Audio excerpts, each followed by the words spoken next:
This is the Digging for Truth podcast, presented by the Associates for Biblical Research, demonstrating the historical reliability of the Bible through archaeological and biblical research.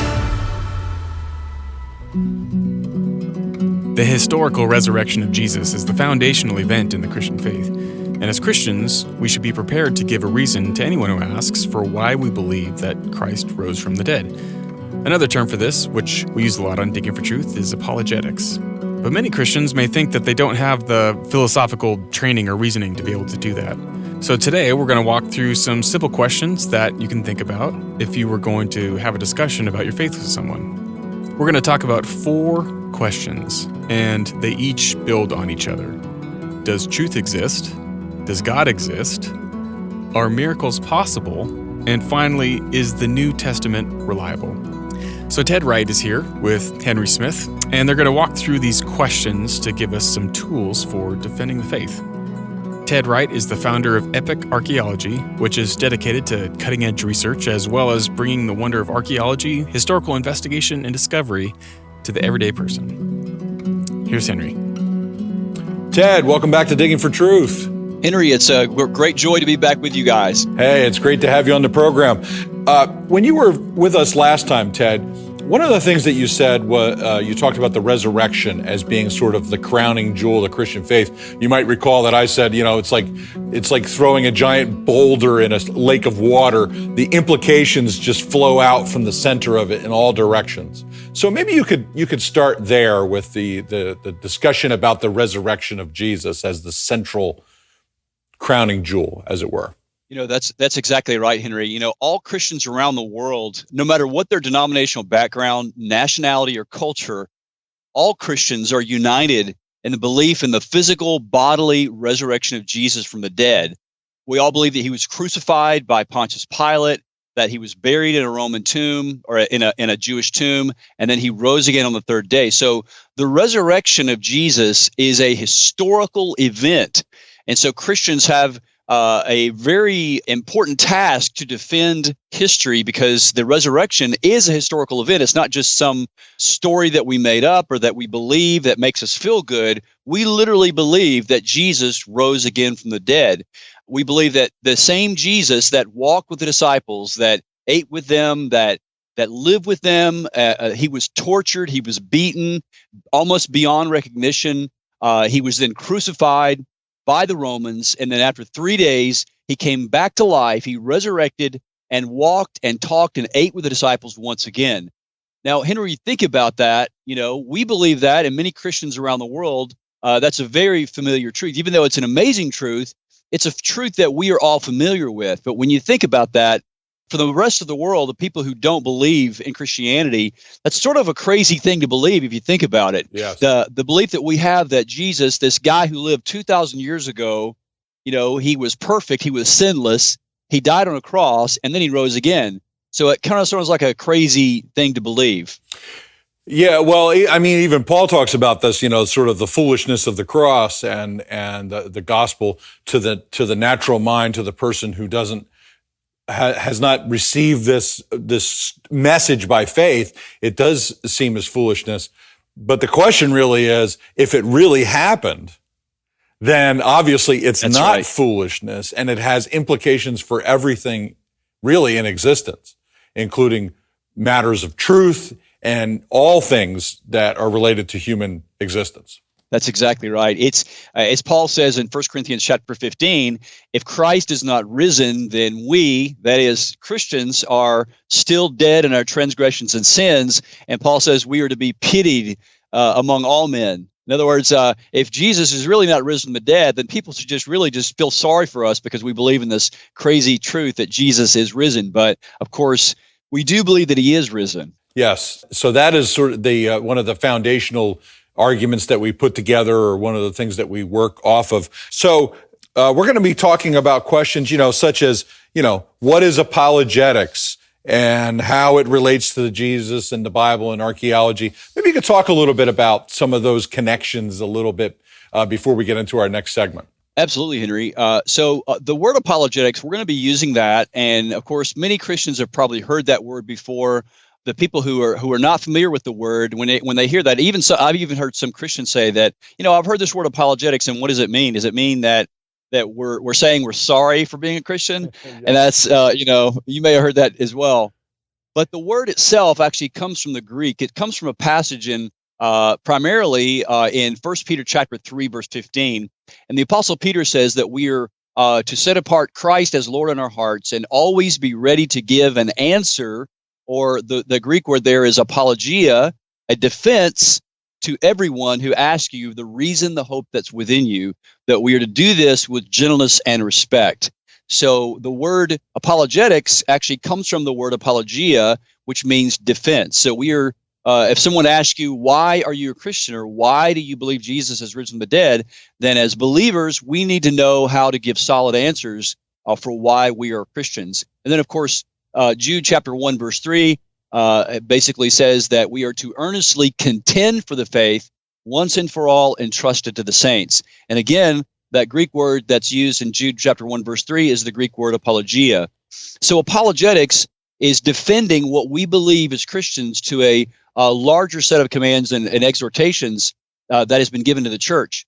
And in fact, it's part of three mandates, Henry, that I believe that we have been given in Scripture in the New Testament, either directly by Christ, and the other two are very strongly implied in Scripture.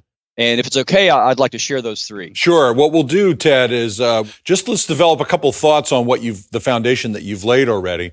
One thought is the word contend from Jude 1:3. Now, that does not mean for us to be contentious. Maybe you could just to talk about the gentleness and respect notion and that principle that we're supposed to follow. That's exactly right, Henry. We ourselves are not to be offensive. We are to be winsome and loving and gracious and speak the truth in love. But here's the thing. The truth itself is offensive, but we don't have to be offensive. So I think a lot of times Christians in their zeal for truth can come across as a little bit arrogant. And I think that sometimes there's good intentions, but we need to be careful and take a step back and realize that we are sharing the good news of Jesus, that he has risen from the dead. So we want to be gentle, but we also want to be clear that Jesus is the only way. So now that sounds like a radical idea in today's culture, which we'll get into later. We'll talk about truth, because many people today believe that truth is just relative to whatever you think. But one of the central claim of Christianity is that Jesus is the only way. So let's talk about these three mandates that you mentioned briefly. Yeah, absolutely. Well, I use three mandates. The first one, of course, is the Great Commission, and that is the gospel, the mandate, the command that we've been given as the church in Matthew chapter 28, verses 18 through 20, by the Lord Jesus himself, that we are to go into the world and make disciples of all nations. So the church has been given the command to proclaim the gospel.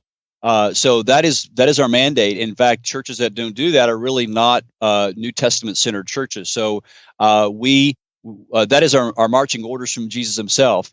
The second mandate, and I will show you how these three fit together, is apologetics, and we looked at that earlier in the passages of 1 Peter chapter 3, verse 15, and then Jude chapter 1, verse 3, and there are some other passages as well, that we are not only to proclaim the gospel, Henry, we are also to defend the gospel.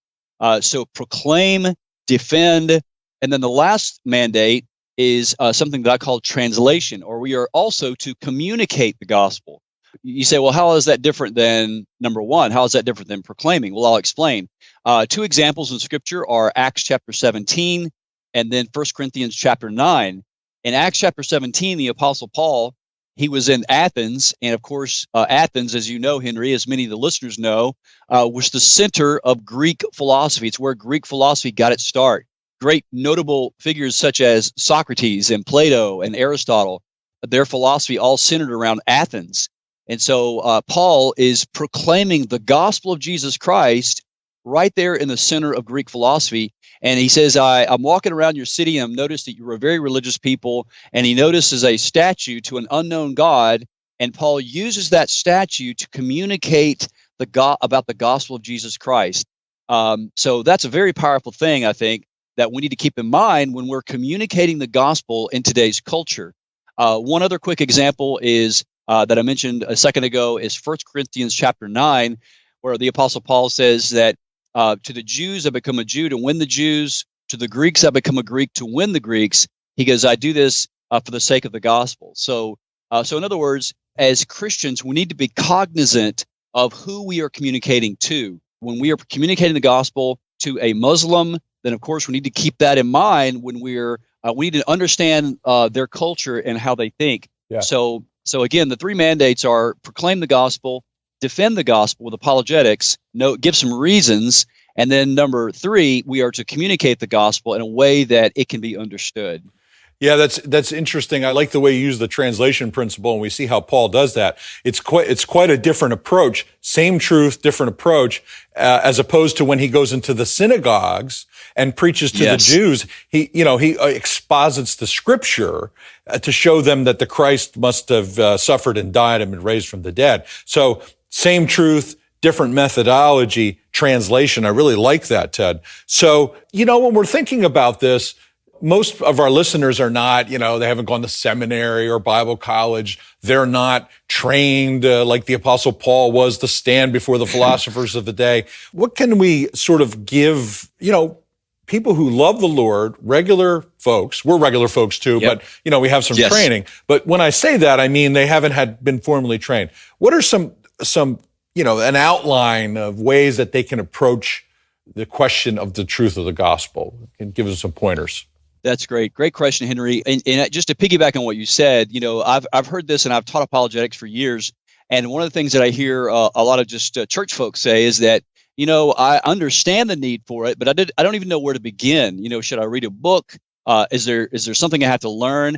And really, Henry, apologetics, not just apologetics, but also proclaiming the gospel, communicating the gospel, defending the faith, is for everyone, every Christian, every believer, whether you're a teenager, whether you're a grandparent or an aunt or an uncle or whatever the case may be, you need to be defending the faith. You need to be proclaiming the gospel. And so there's really 4 basic questions that if you can answer these 4 questions in a fair degree of certainty, then you can make a really good apologetic case that Christianity is true and that Jesus should be believed, that Jesus is really who he said he was.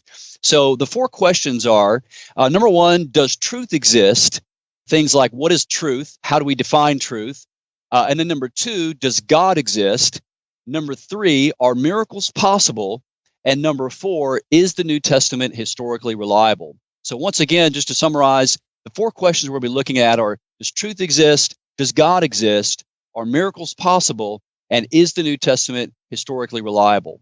Excellent. All right. So let's set the table on our first one, which is, does truth exist? And it's interesting, too, because when people say the truth doesn't exist, by me asking that question, you have to answer the question, is it true that Henry is asking me this question? So, exactly. Now that might sound incoherent to the regular person in the pew, but there's people that debate whether or not you can actually say that truth exists. That's exactly right. And here I would like to address just the average churchgoer who may think that this may sound a little bit, highbrow. Like, why would we have to get into this? The reason why we need to get into asking questions, does truth exist, is because if we really, truly care about bringing the gospel to the culture, we need to address this issue of truth. And does truth exist? Because as you said, Henry, the majority of the world believes that truth is relative to the individual and that there's really no such thing as the truth. And the problem with that, though, Henry, is that if there's no such thing as truth with a capital T that's true for everyone, no matter where they are, no matter what culture they're in, then Jesus cannot be the only way. And of course, we believe and know that he is. So we have to begin at the very beginning. And again, it's a foundational question. So how do we define truth? Well, here is a bare bones definition of truth, Henry. Truth is that which corresponds to reality. It corresponds to that which is real. And so this show is called Digging for Truth. Yes. And so it is at the very core of this show's name. So truth, Henry, is discoverable by a law. I'm going to use a big word here that philosophers use, but I'll explain what I mean by it. It's called the law of non-contradiction. It's something that everybody knows already. I mean, even the guy, the farmer out in the field, the college professor, the doctor, the lawyer, the nurse, the mom, the stay-at-home mom, the dad. We all know this. It's called the law of non-contradiction.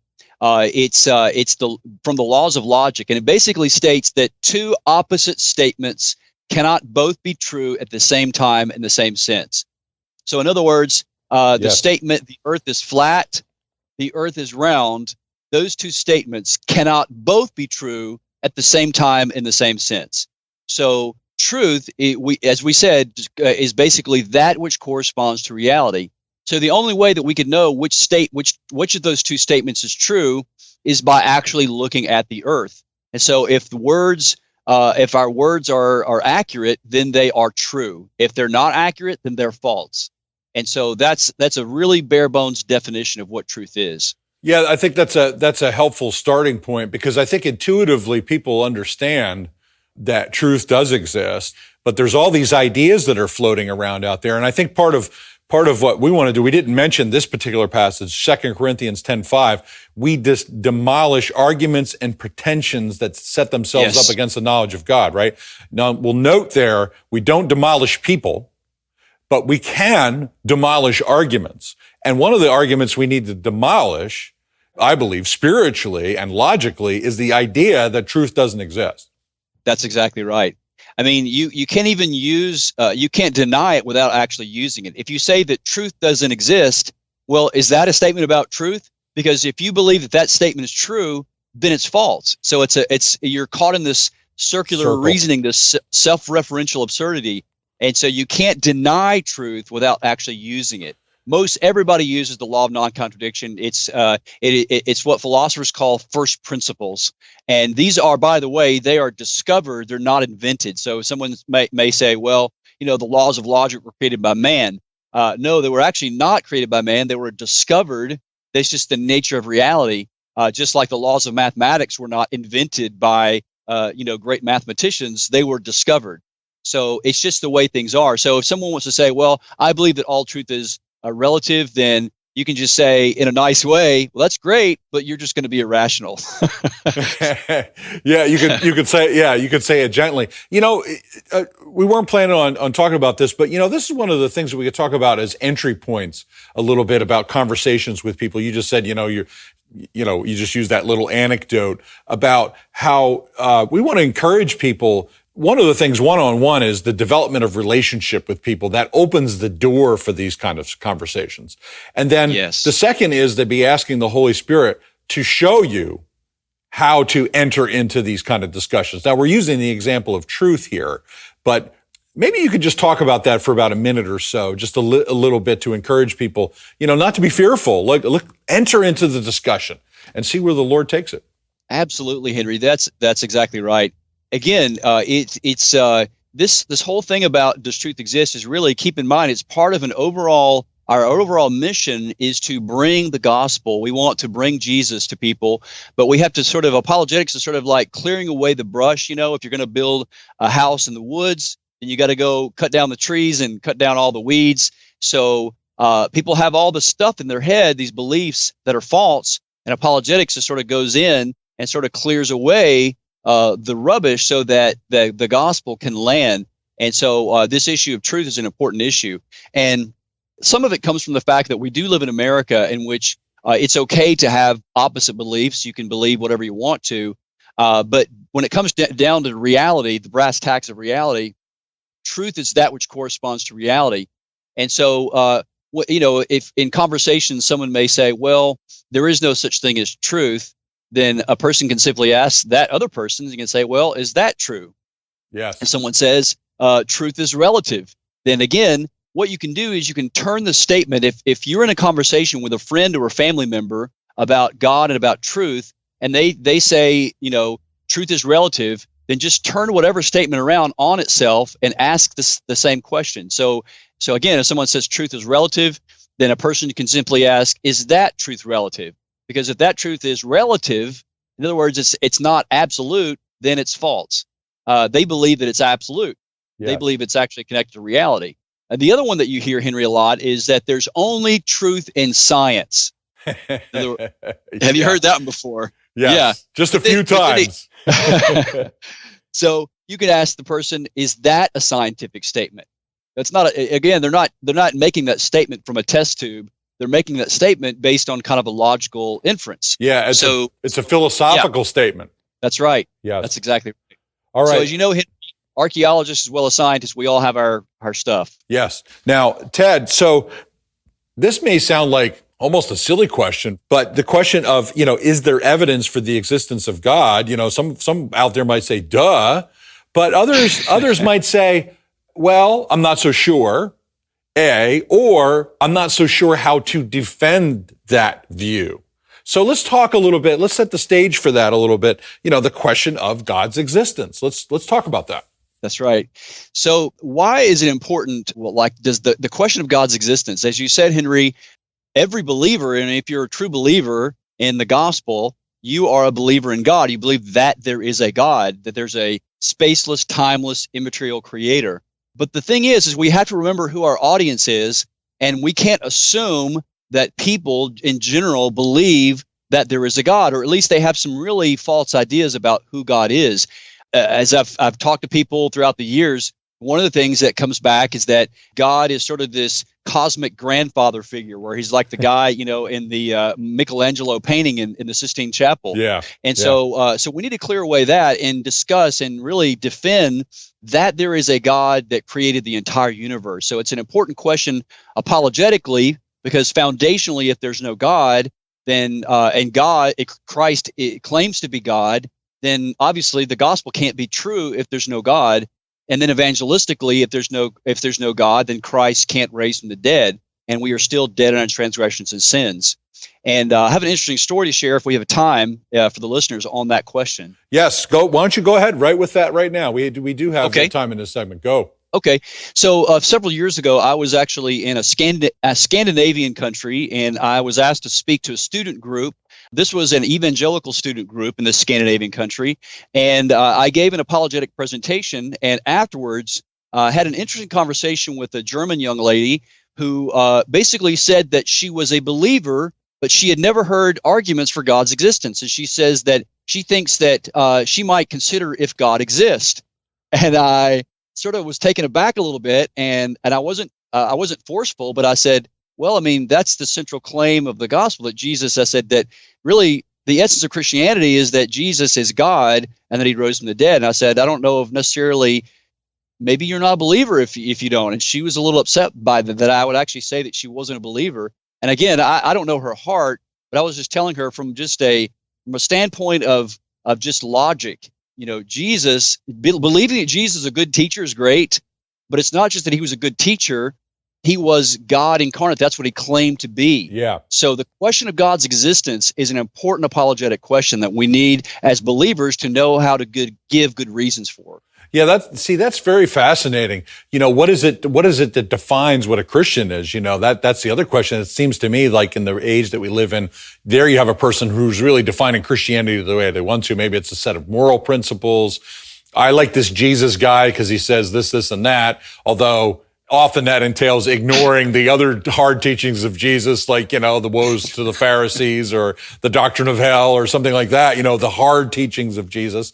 But we never know when we're engaging with someone where they're truly at. And that's a great example of it. That's right. You never know, and you don't want to assume that. So throughout the years, I've actually told my apologetic students in seminary that when you are talking with a friend about the gospel, you can't assume where they are philosophically. You can't assume that they believe in God or that their understanding of God is your understanding of God. So you want to clarify the terms, and you want to lay out the case that there is a spaceless, timeless, immaterial, all-powerful, all-knowing, all-wise creator God, and that he created the universe, and that he came down to earth in the form of a human being in the incarnation in Jesus Christ. And so that's the core issue that we believe as Christians, and of course that Jesus rose from the dead. Yeah, that's good. Now, Psalm 19, Romans 1, and Romans 2 tell us effectively that every person that we encounter already has the knowledge of God. So there's an entry point for us to have that discussion. And that's right. Yeah, and that's really important because this is not a blank slate we're dealing with when we're engaging with a person. That's right. That's exactly right, Henry. So let's develop that a little bit. because that's a key component of the apologetic challenge. That's right, Henry. So keep in mind, these were written minimally 2,000 years ago. One of them was written potentially 3,000 years ago. The first one I want to mention is Psalm 19, which is, of course, in the Old Testament. And it essentially says, the heavens declare the glory of God, and the heavens proclaim his glory. And this is basically saying that when you look at the stars and the galaxies, there is the knowledge of God. In fact, the passage goes on to say there is no place on earth where their voice is not heard. Their voice goes out to the ends of the earth. And he's talking there about the stars and the galaxies. And he's talking about a voice, like they're speaking something. Well, what are they saying? What are the stars saying? The stars and the galaxies are saying that God exists and that there's this great, powerful, glorious God that created the universe. And then Paul picks up on this in Romans chapter 1, verses 18 through 23. It says, since the creation of the world, he says, God's invisible qualities, his eternal power, and his divine nature have been clearly revealed or clearly seen in creation, so that men are without excuse.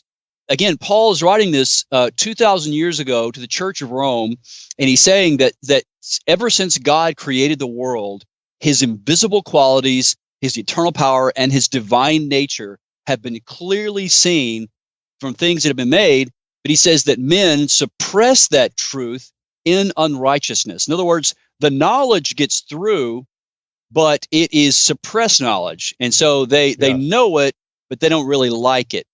And then and then the third one, Paul continues on in chapter 2, Romans chapter 2, verses 12 through 14. And he's talking here primarily to the Church of Rome that was composed of both Jewish and Gentile, primarily Greek and Roman believers. And he's addressing now the Gentiles. And he says the Gentiles who don't have the Torah, they don't have the Ten Commandments, they've never been given, these commandments like, have no other gods before me, don't murder, don't commit adultery. They don't have that. But yet Paul says in Romans 2, yet they have the law, the Torah, written on their hearts, their conscience bearing witness to them. And so this idea of a conscience, if you look at the English word conscience, it's really composed of two parts: science, with knowledge. The knowledge of what? The knowledge of right and wrong. There's this moral law planted in the heart of everybody. Everyone knows the moral law, but of course not everyone follows the moral law. But that's not the point. The point of the moral law is that it's in the heart and it's there with everyone. Everyone has this innate sense of right and wrong. Yeah, it's unbelievable how Paul develops that argument. And this in Romans 1 and 2, and I'd like to focus on that a little bit, Ted. Sure. The moral dimension of the law. But let's go back to Romans 1, because, it's interesting when you say about the divine nature and power, the Greek word there is theotes. And a way you might translate it is, it literally is God's godness is clearly revealed. So all the attributes of God are shown in creation. Now people don't have a conscious recognition of every attribute all the time, but they're always being oppressed from within and without about some of the attributes of God at every point of what they do in their life. And this is important because we want to get in there and sort of stir that so that they recognize that outwardly. That's right. And that's what apologetics arguments are for. And here, let me just point out that whenever I use the word argument, I don't mean necessarily argumentative or divisive. What I mean is, everyone uses arguments all the time. If a little boy is hungry and he wants a sandwich, he's going to try to convince his mom to make him a sandwich. He's using apology. He's using an argument or using reasons. So we use it in different levels. But when it comes to the case of Christianity, we want to lay out the case for why we believe that Christianity is true. And one of the key parts of that is that we believe that there is a God and that God does exist. Yeah, and this is no mere generic deity that people have knowledge of either. That's what Paul is saying very clearly there. Let's talk a little bit about what we know about this suppression of the knowledge. I've always used the analogy of trying to hold down a inflated ball in a swimming pool. And if people out there are just thinking about that picture, you try to hold the ball down and it pops up. It pops up. You can't keep it down. Another analogy would be like whack-a-mole at the fair. Yes. Just trying to pound out and the knowledge of God just keeps popping up. Sorry about the analogies, but comment on that, if you will. No, that's exactly right, Henry. And I'm going to give one more. That is a great analogy. I've also heard of a spring, like a very large spring that you try to push down and it just will not stay down. The other example is actually from the moral law, and that is that people can try to suppress the moral law as well, and that this knowledge of right and wrong is going to come out. This conscience, the fact that we have a knowledge of moral truth. Someone that I met years ago, I'm not a good friends with this guy, but he was a really well-known professor down in Texas who teaches on moral law theory. And he told a story about, I'll give you the very quick version of it. He was actually giving a lecture, and now the lecture wasn't against abortion, but it was about the legality of abortion. And he was merely in the class. There was a classroom full of people. He said about 90 students. And he was in the process of the lecture. He was merely describing what happens in an abortion. He even described partial birth abortion. And again, he was very calmly, he wasn't speaking out against it at that point. He was just describing it. Yeah. And he said in the middle of the class, a girl got up, screamed to the top of her lungs, and stormed out of the class.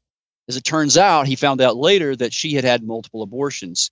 And his point in telling that story was that the moral law in her heart, her conscience, she had had multiple abortions, not just one. She had several abortions. So as he's merely describing, she's thinking about what she had done, and her conscience was really, it had to go somewhere. So she just erupted in the class and stormed out of class. Yes. So if people can say, well, no, that's all, morality is all just learned. No, it's actually innate. It's in the heart. Yeah, and that's what our founding fathers believed, that we believe in self-evident truths as Americans. And so this whole idea about the moral law is very powerful. Yeah, we can appeal to that. Let's talk about two others, the cosmological and the teleological. You can explain what those words are and what they mean and how we can use them. Absolutely. So the cosmological argument for God's existence, there's actually several versions of the cosmological argument. And folks that are listening to this, you don't have to even know that term cosmological argument, but just realize that every contingent thing, in other words, everything in the universe that's contingent needs a cause for its coming into existence. So you look at the universe, and the universe is a contingent thing. In other words, it's dependent. In other words, it's not self-existent. We know from science that the universe did not cause itself, so it must have been caused by something else. The cause of the universe must be actually outside of the universe. And so Einstein tells us that space, time, and matter are correlative, and that is from the general theory of relativity. That's a pretty sound scientific principle. And so whatever caused the universe must exist outside space, outside time, and outside matter. So in the cosmological argument, we have a spaceless, timeless, immaterial cause of the universe coming into existence. And of course, we all know that matches Genesis 1:1 perfectly. In the beginning, God created the heavens and the earth. So there's any number of ways you can develop the cosmological argument, but I'll point out to one principle that you can research. You can jot this down. It's called the second law of thermodynamics. Big word, I know. But basically what it says is that the universe is running out of usable energy, and that entropy entropy is the word, just means disorder. And so as we look at the universe, as scientists believe the universe started out very, very orderly, and that we're becoming more and more disordered, just like some people's laundry. It just doesn't. Your laundry doesn't clean itself. Yes. Your house, if you don't wash your clothes, it's just going to start piling up. Well, the universe started very, very orderly, extremely orderly, with a very, very low point of entropy, and now it's becoming disordered. So whatever began the universe, it must have started with some cause outside of itself, and who ordered the universe in such a way that we see it. And that, we believe, is God. Yeah, the running down of energy implies two things. One is the fall. The other part is a beginning.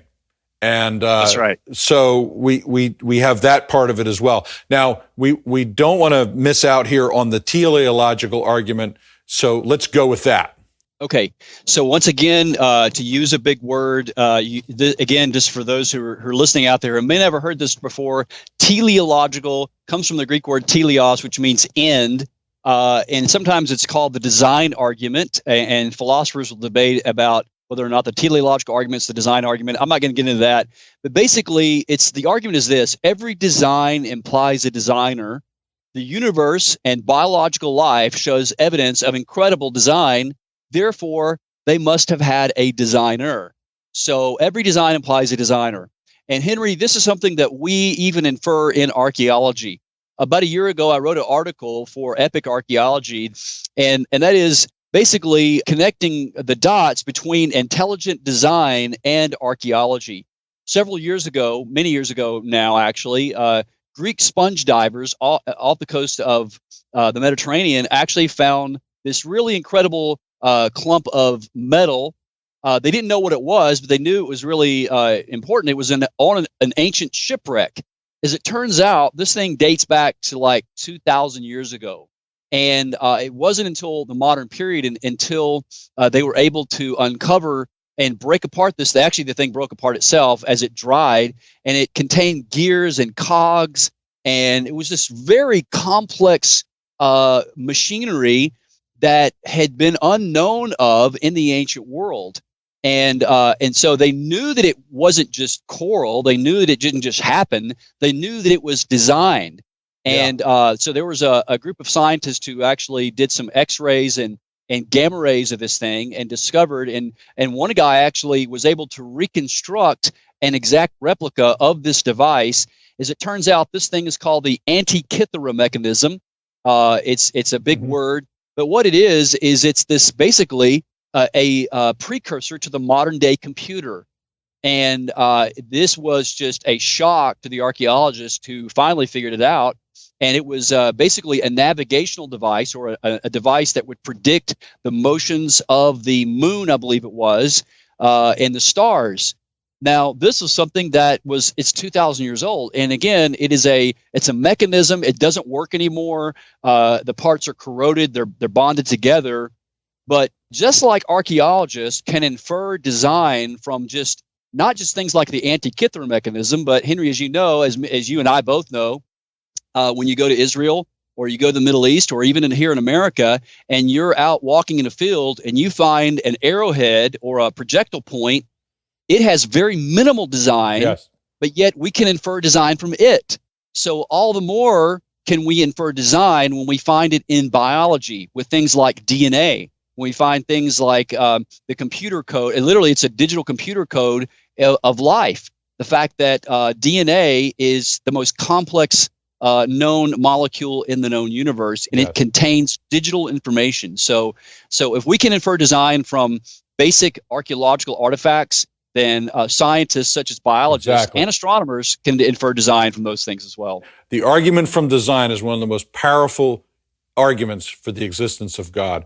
Everything has been designed. We can show that to people in a variety of ways, in the animal kingdom, in the human race, in the way the world has been designed. That's right. Okay, so we've established the principle that God exists, but let's talk about like these three main categories of belief, worldview belief. We have theism, which is the belief in God, atheism, which is belief that God doesn't exist, and then pantheism. Let's lay those foundations. What is pantheism, and let's connect the three of them together. Exactly. So again, to draw on these first two questions that we've already covered, does truth exist? And we said that, again, truth is that which corresponds to reality, and the opposite of true is false, and that contradictory statements cannot both be true at the same time in the same sense. So if that principle, the principle of truth, is true, which we believe that it is, we can apply that to truth claims about reality. And on the second question, does God exist? And we said that he does exist, and there's good evidence that he exists from the design of the universe, the fact that the universe does exist, the fact that there is a moral law written on the heart of every person in the whole world, this innate sense of right and wrong. So if theism is true, then that means that the other two worldviews cannot both be true at the same time. Right. So you mentioned the three. Well, let me just back up and just describe what they are again. There's theism, the belief that there is a God outside the universe that made the universe. That's one view of reality, or a worldview. And a worldview, Henry, is like a set of glasses. Everyone has a worldview. The question is, does your worldview correspond to reality? Is it true? That's the real question. The second worldview is an atheistic worldview, a belief that there is no God, that the universe is all there is, that there's no miracles, there's no God. And then there's pantheism, which believes that the universe is, that God is everything. Really, we could use the term God with a little g, not with a big G, not a God that's outside the universe, but yet pantheism believes that God is sort of the collection of all the great things we see. There's a lot of marvelous things, but they really are not apart from God. They're really God with a little g. So again, if we apply the law of non-contradiction and the laws of logic to those statements, only one of them can be true. And so we basically are landed with the notion of theism.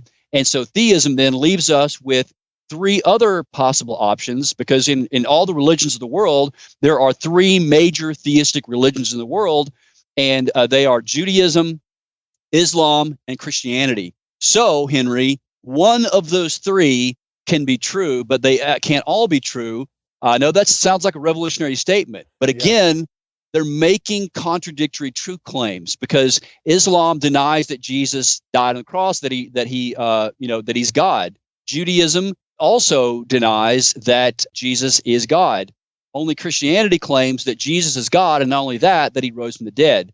So this is what leaves us to, how do we verify which one of these three theistic religions is giving us the truth? Yeah, that's really good. I think a lot of people get confused by that, the three major religions of the world, that they're all essentially the same, is an argument that you often hear. But when you look at the theology, just the basic theology, just on the person of Jesus himself, immediately you have conflicts in truth claims. They all can't be correct. The other part of it is the nature of God, the Trinitarian nature of God, Father, Son, Holy Spirit. They disagree on that issue. That's so fundamental to the discussion that they can't all be correct, and they can't all be out of the same fountain, as it were. So shifting that a little bit, theism, meaning Christian theism, brings us back to the question of miracles. We brought it up. Now we're back. We kind of went through a syllogism there, and now here we are back at the question of miracles. That's right. So as you said, Henry, we obviously don't have time to get into digging into the theology of the three major theistic religions, but we are attempting to demonstrate the claims of Christianity, namely the resurrection of Jesus from the dead. So a miracle is something that we throw around a lot. You say, well, man, it was a miracle that I passed that math test. So we need to be clear about what we mean by miracles, So a miracle is very important, but it is miracles that verify the message of a particular prophet or a particular book. It's a way that we can verify which truth claim is actually verified by a spaceless, timeless, immaterial being called God. We'll just put it this way. A miracle is a special act of God that interrupts the normal course of events. A special act of God that interrupts the normal course of events. There was an atheist philosopher by the name of Anthony Flew, who, by the way, made a major step toward theism before he passed away, based on the design argument, actually. But Flew put it this way. He said, quote, "A miracle is something which would never have happened had nature, as it were, been left to its own devices." So it is something that is out of the ordinary. So we make this distinction between natural laws, which describe what happens regularly by natural causes. Those are what natural laws are. Whereas a miracle, miracles describe what rarely happens, but they can only be caused by supernatural causes. Yes. So a natural law describes what happens on a regular basis, whereas a miracle describes what happens very rarely, and the cause must be outside of nature. So So that's at a bare bones what a miracle is. Yeah, and we should clarify from a Christian standpoint that the natural is not the world operating on its own. God is sovereignly and providentially controlling all things that come to pass. So in that sense, it's also, the natural is also supernatural because God's in control. But what we're talking about is what we normally see is natural. And then what you're describing is supernatural, an intervention into the normal order, as it were, right? Ted, would that be a good way to describe it? That's a good way to put it. Because God does use secondary causes, and they are from God. They originate from God. And so in that sense, they are absolutely supernatural. God not only is the creator of the universe, he is also the sustainer of the universe. All of the operations of everything, life and the universe and laws of physics are all upheld by God. I live right here in the Chicagoland area. I live right near Fermilab, and I just several months ago I went to hear a lecture, and they're talking about dark matter and dark energy, and basically these scientists were admitting that they don't understand why the universe is held together. It just seems like it's just spinning on the. And I'm like, I know why. It's read Colossians chapter 1. Yes. Christ holds all things together by the power of His word. He is the Word. Amen. So. From an apologetic standpoint, Henry, let's connect the dots between miracles and the Bible. So through miracles, God could tell the world which book or which person speaks from Him. You see, miracles not only are described supernatural causes, but also miracles are God's seal that the message is from Him. In the past several years, as I'm sure you guys have talked about on this show, archaeologists working in Jerusalem have found bulla with stamped clay seals on the stamped clay seals containing impressions of seals of biblical kings such as Hezekiah, Jeroboam, and many others. I know, Henry, you guys have talked about these seals that are basically have the seal of the king on it. And even recently, there was a seal found with the name of the prophet Isaiah. You see, the king's seal would be a sign that the recipient of the scroll was actually from the king himself. It was the special message of the king, but it had to have the seal of the king on it so that the message was deemed genuine and authentic. So if God wanted to send a message through certain men like Moses or Elijah or Paul, He could pour out miracles through that person, and the miracles would be like the king's royal seal that he was speaking for God. Hopefully that makes sense. It does make sense. You just we weren't going to talk about this, but you just made me think of a powerful story from the Gospels, and that's the healing of the paralytic. Jesus, when he's lowered through the roof of the house, the man gets up and walks. Jesus tells him that his sins are forgiven, and people go nuts over this. And what Jesus says is, which is easier to say, your sins are forgiven, or get up and walk home? And by healing the paralytic, He puts a seal on his claim that He can forgive the man's sins. It's remarkable. Very remarkable. Yes, that's a great story, and that's what a thorny question. Yeah, that's right. So listen, let's move a little bit here as it relates to miracles. You talked about an archaeologist, Ben Tour. Yes, who says he mocks those who believe in miracles. So let's talk about Ben Tour's quote a little bit, the archaeologist. Yes, so the quote comes from a book that he wrote, actually edited several years ago, published by Yale University Press, and it's called The Archaeology of Ancient Israel. And it was, in fact, a textbook that was used when I was an undergrad archaeology student. And it was I read through the entire book, but it's in the preface of the book. I'm going to paraphrase, and if folks want to read this, again, the book is called The Archaeology of Ancient Israel, edited by Amon Ben Tour. But basically what he says is that one of the greatest sins in biblical archaeology is for Christians to go looking for evidence of miracles in the Bible. And that, if you want to believe in these stories, that's great. But really, the essence of these stories is really in the moral of the story, not in the reality of the story. And so the whole idea of the miraculous is sort of a kind of a laughable thing. But that just shows us the bias of archaeologists as well as scientists against this notion of miracles. Yeah, and there he is. He's not a philosopher. He's not a theologian. No. He's not a biblical scholar per se. He's an archaeologist. But boy, is he making an enormous claim about the nature of reality, Ted. Absolutely. And in that statement, that's exactly right, Henry. he's an archaeologist, and that statement is not an archaeological statement. He didn't come to that conclusion based on the pottery, based on late Bronze Age pottery. Yeah. He came to that conclusion based on his philosophical ideas that are fueled by an anti-supernaturalistic bias. But we'll go. That's another rabbit trail. What I like to do is also share the story of the closed and open box. Dr. Ronald Nash is a Christian philosopher and thinker, theologian. I actually heard about this, read about this years ago. I actually met him when I was teaching seminary in North Carolina several years ago. Great guy, brilliant guy. He's now with the Lord. But anyway, he shared a story about being on a trip to Russia in which he knew that he wouldn't be able to get very far with his Russian audience because many of them, in fact, most of them were atheists. And he visited during the time of Soviet Russia. And so he decided to share a story about a box, and about he in fact, as before he lectured, he brought an open box and a box that was closed, and basically he says that the universe is like an open box, that he can reach into the box and he can manipulate the contents of the box, and yet he's not affecting the box in any way. He could yet he can make he can take something out of the box, put something into the box, and manipulate the contents of the box. And he basically said that for many of you believe that the universe is a closed box, and that so that's what a miracle is. A miracle is the idea that God can interact in the universe, that it's an open box. And that's really the crux of the question, is whether or not we can actually trust whether or not this is possible. So as we've seen, there is good evidence for God's existence, which means that the box of the universe is open and that it is possible for God to intervene in the natural world by performing miracles. Not only are miracles possible, they are actual, because the greatest miracle of all is the existence of the universe.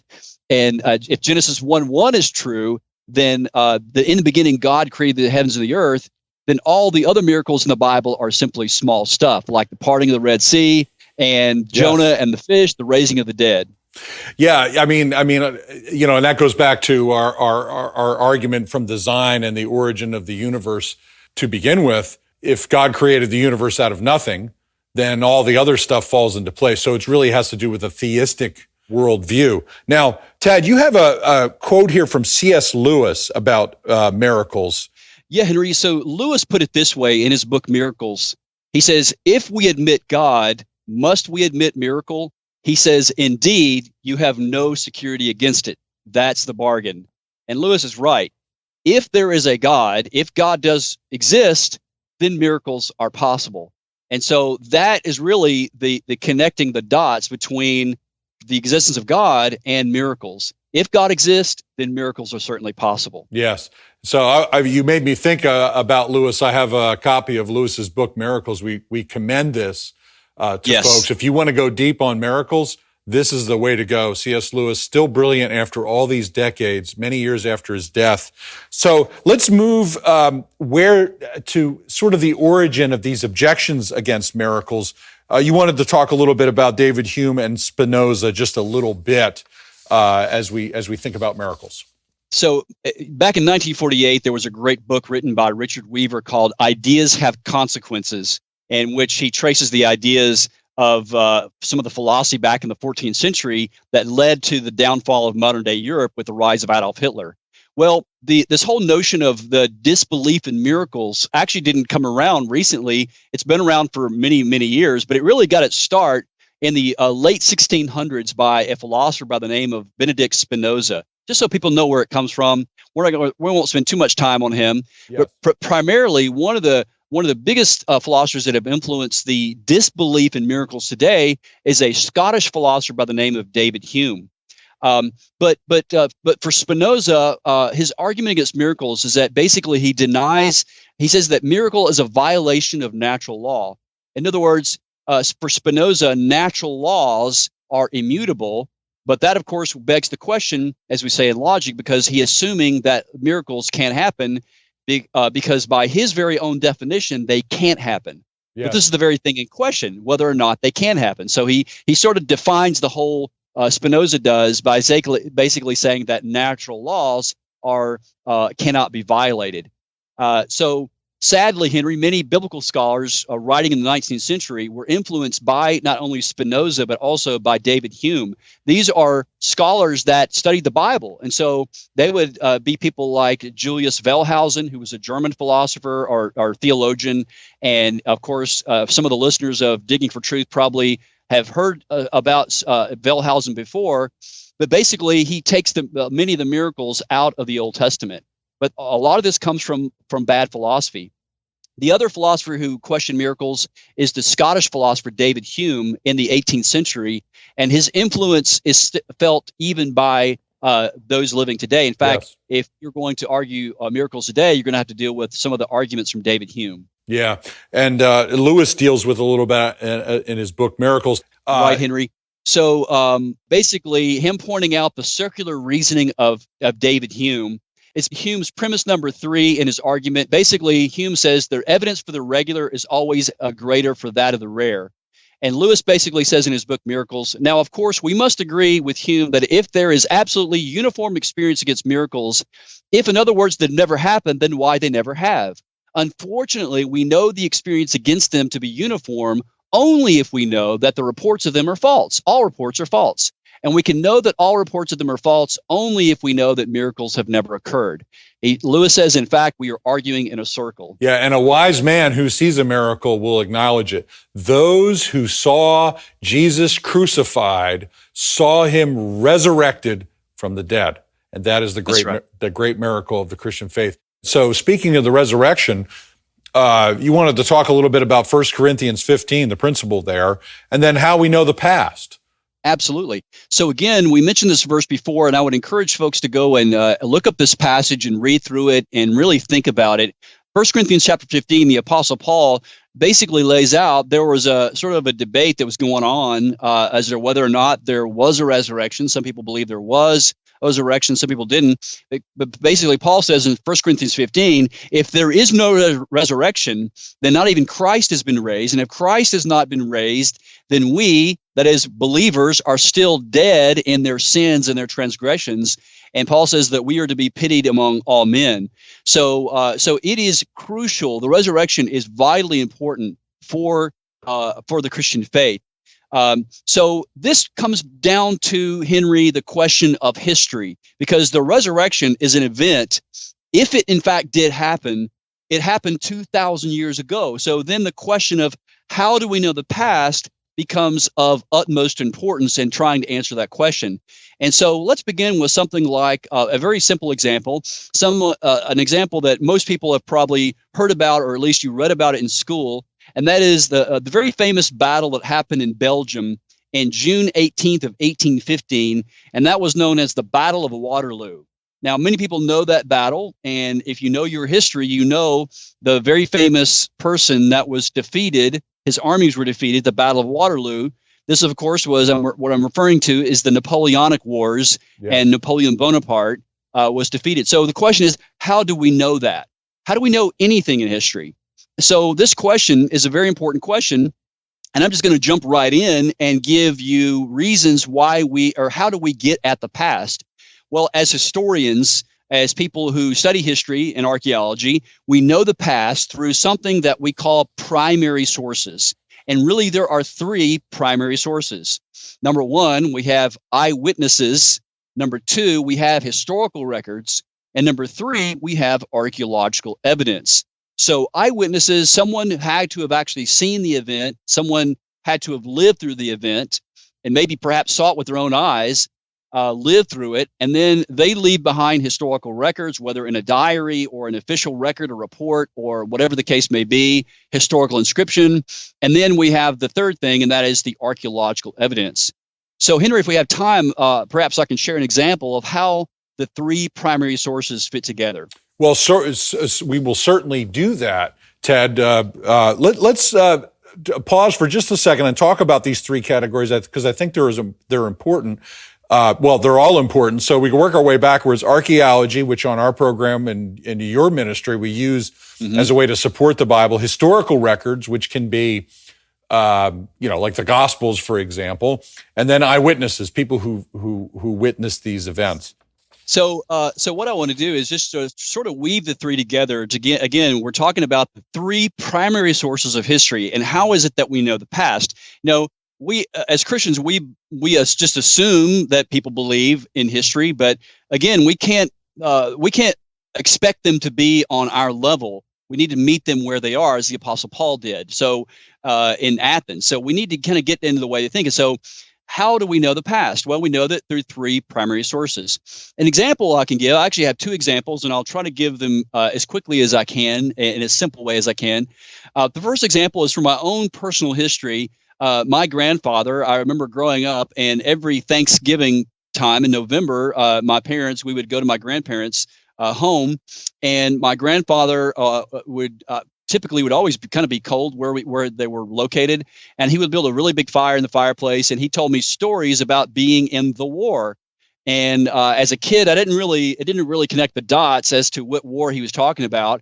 And it wasn't until later that I come to understand that my grandfather was actually in D-Day. He was present on June 6, 1944, with the Allied invasion of Normandy in France, the greatest military invasion in the history of warfare. So my grandfather was an eyewitness to D-Day. And several years ago, he passed away, and my grandmother gave me a lot of his old stuff from when he was in the U.S. Navy. My grandfather actually drove a landing barge. If you've ever seen the movie Saving Private Ryan, my grandfather drove one of those boats that dropped the guys off at the beach. So he left behind historical record. He left behind a diary of when he was there, what dates, the times, and all that. And then also the third primary source is archaeological evidence. So this is an example of how all three of the primary sources work together. And you can use your own example. Think about your own grandparents or maybe great-grandparents. Maybe they were in the Civil War, or maybe they were in another war, World War II, World War I.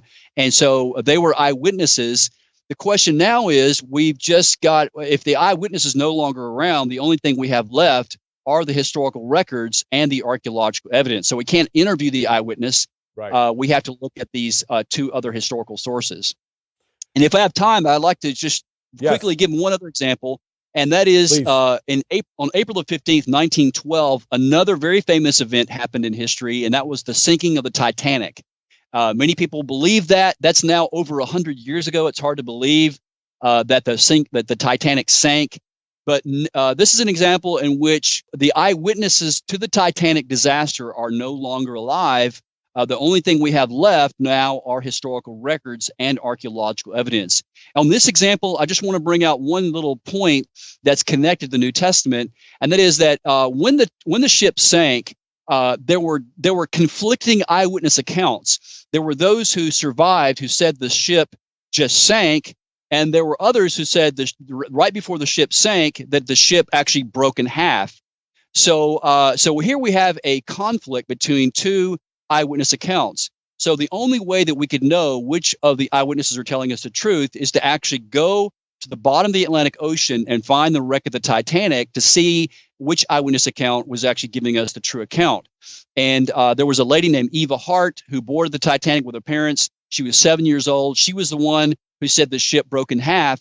And it wasn't until the late 80s until oceanographer Robert Ballard went to the bottom of the Atlantic Ocean and discovered that the ship had indeed broken in half.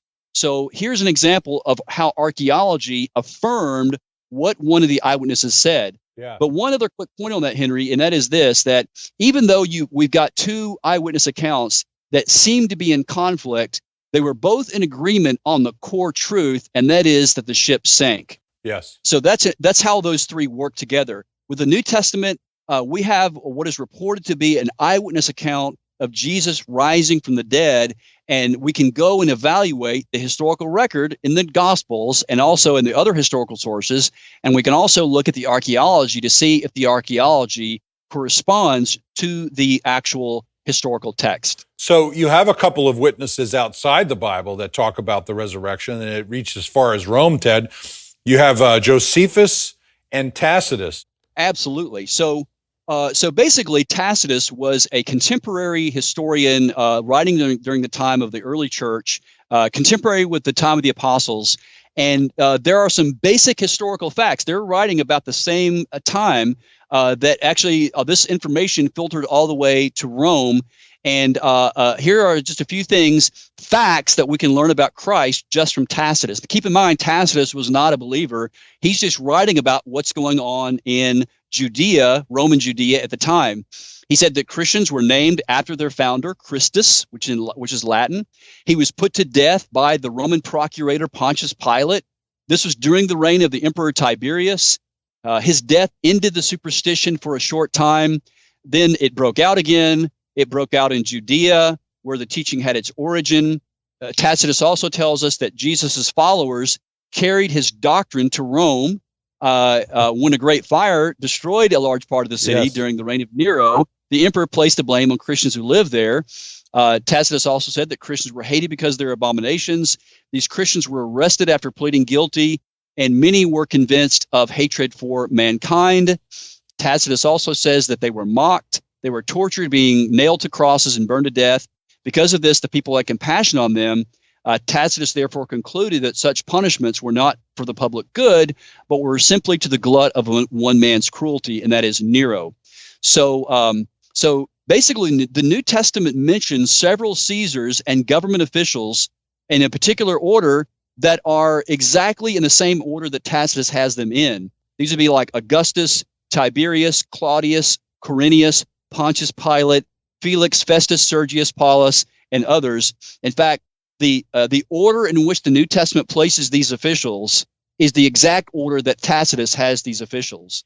So we're talking about the New Testament is saying exactly what the Romans are saying, which means that it is a reliable historical document. Yeah, that's remarkable, Ted. There's a couple of thoughts that I have to, sort of supplement what you're saying. One is, I've mentioned this a couple of times, as the church, we affirm that these records are not only eyewitness testimonies, but the Holy Spirit made sure that they would be accurate. Okay, so for the church, that's enough.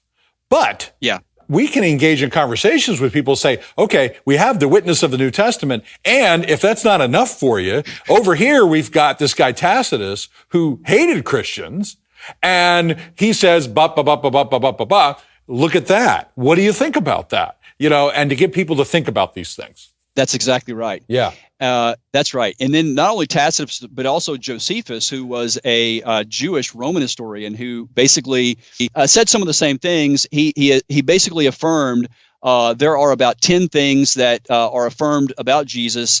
In other words, he didn't believe that he was the Messiah, but he basically said, again, he was condemned to die. He was put to death by Pontius Pilate. His disciples said he rose again.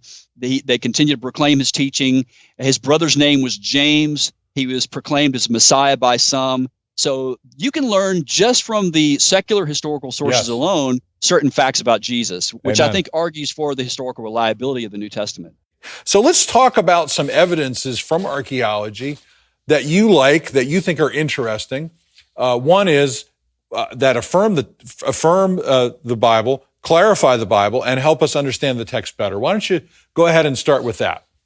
Very good. And let me just mention before we get into some of the archaeological evidence is the other source. We talked about eyewitness testimony. Yes. And we talked about historical sources. We've got the New Testament. In fact, we've got really early sources. One of the earliest fragments that we have is something called the John Rylands fragment that dates to the early 2nd century. It's also known as P52. Again, we have a very accurate manuscript tradition. So aside from the Josephus and aside from the Tacitus and there are other historical writers as well. We've got a very strong manuscript tradition. In addition to that, we also have the archaeology. And as you pointed out, one of the things that I have taught at Epic Archaeology is that archaeology can function in one of three ways. It can clarify the text, it can affirm the text, and it can illuminate the text. And so there are numerous examples in the New Testament of how archaeology illuminates the text and actually affirms the text. And the very first one we'll mention, of course, in the early Gospels, the 4 Gospels, begin with the birth of Christ, and it places it squarely during the time of Augustus Caesar. This is a time in which we can actually investigate with a very high degree of certainty. We know quite a lot about him. We can read about him. Augustus was born Gaius Octavius Thurinus. He was mentioned and alluded to throughout the New Testament, including Luke chapter 2, verse 1. The gospel writer Luke mentions him, Augustus.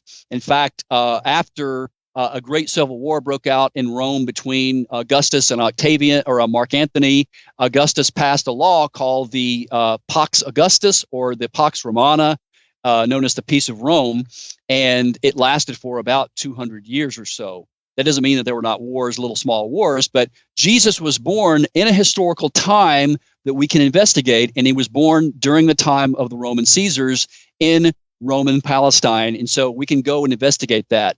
And so the way I see archaeology is sort of we go and look at the background, with the historical background in which the Bible is written in, and whenever the Bible touches upon people, places, events, we can actually go with the spade. And in fact, archaeology has been around for over 100 years now, and many of the artifacts and many of the discoveries that have been made have been discovered by people not necessarily setting out to prove the Bible. But as we begin to uncover the ancient world, what it shows us, what it reveals to us, is that the Bible, the track record of historical reliability is second to none when it comes to the ancient world.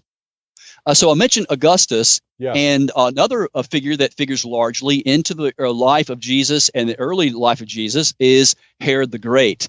And Henry, you have been to Israel many times, and I've been to Israel, and you can actually go and visit some amazing sites in Israel that were built by Herod the Great. And Herod, when we say the Great, we don't mean that he was a great guy. We mean he was a great builder. Yes, he built really amazing buildings, but he was really a wicked guy. And one of the things that we can see is many of the building projects. In fact, Herod was actually on the payroll of the Romans, and he was sort of the client king that was put on the throne in Judea by the Romans. And you can go and investigate Herod's life. And an interesting discovery that was made several years ago was found at a place called Herodium, which was actually one of the palace fortresses that was built by Herod the Great, and it was the signet ring of Pontius Pilate. So another person. Not only do we know about Herod, we also have the archaeological evidence for Pilate, and of course, there's also the Pontius Pilate inscription that was discovered in Caesarea many years ago that actually contains the name of Pontius Pilate as well. So again, these are artifacts that were discovered that were not discovered by Christians setting out to prove the Bible, but these were discoveries that actually do affirm some of the historical references in the text itself. Now, Ted, I know you want to share a bunch more. We're going to have to make some new episodes for that because we're running out of time. So what I would like to do is to give a summary of what we've done and why we've done it. And I'd like you to go ahead and wrap up the program that way, if you would, please. Sounds good, Henry. So what we hope to accomplish is, if you are a Christian and you realize and you look around, we see the culture that we live in today, and we live in a culture that is hostile to truth. It's hostile to the gospel. I'm sure that many of you have friends or family members and you don't know where to begin, and they're hostile to the gospel. If you can answer 4 basic questions and know some basic ideas about these 4 questions, then we hope and pray that this will give you the confidence to know how to answer those who have questions about Christianity. So the 4 questions are: does truth exist? Does God exist? Are miracles possible? And is the New Testament reliable? If we can answer all 4 of those questions in the affirmative, then we believe we can make a very good case as to why Christianity is true. Now, that's not the only way. There's many others, of course, and that the case for Christ not only is made by arguments, we ourselves, our own lives, should reflect the glory of Christ, and we should be an argument. Our lives should be an argument for the truth of Christianity as well. So I don't want people to misunderstand that. That arguments are good, but that we should also, as Jesus said, we are to be salt and light. That we are to be a light of the world, that we are to shine the light of Christ to the world. But there are good arguments and good reasons why Christianity is true. Yes. And truth is that which corresponds to reality. God exists. There's great evidence for God's existence. The heavens declare his glory. There's design in the universe. Miracles are possible. If there is a God, then miracles are possible. Miracles confirm the message of a prophet. Jesus is talked about in the New Testament. The New Testament is a historically reliable document, and Jesus rose from the dead. That miracle of the resurrection of Jesus from the dead affirmed that Jesus indeed was a prophet from God. And not only that, but he was God incarnate, and that he was really who he said he was, and that everything he said is true, and we can believe it and take it to the bank. That's an excellent way to end the show. Ted, thank you for joining us today. Thank you, Henry. That was a lot of ground that was covered. And if you want to listen to or watch more stuff from Ted Wright and Epic Archaeology, you can find all kinds of interesting stuff at epicarchaeology.org or on the Epic Archaeology YouTube channel. That's all for today. Until next time.